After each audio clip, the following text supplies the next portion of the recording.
সবচেয়ে বিশুদ্ধতম হাদিস ছিল এটি। আর সেটি হলো এই যে বুরায়দা রাদিয়াল্লাহু আনহু বর্ণনা করেছেন, এক ব্যক্তি নামাজের মধ্যে একবার কিছু বাক্য বলে উঠলেন। নবী সাল্লাল্লাহু আলাইহি সাল্লাম তার কথাগুলো শুনলেন।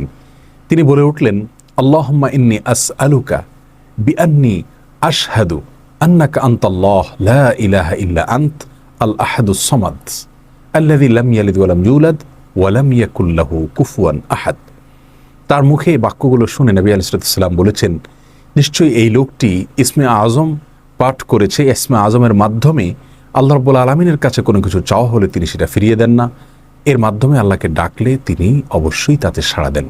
এই হাদিসের ভিত্তিতে অনেক মুহাদ্দিসিন ইকরাম বলেছেন এটি হলো সেই দোয়া যেটাকে ইসমে আজম বলা হয়, যার মাধ্যমে এটি পাঠ করার পর আল্লাহর কাছে কোনো কিছু পেশ করলে সেটাকে অবশ্যই আল্লাহ তাআলা পূরণ করেন।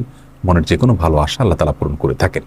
দোয়াটি আবারও বলছি, আল্লাহুম্মা ইন্নী আসআলুকা বিআন্নী আশহাদু আন্নাকা আনতাল্লাহ লা ইলাহা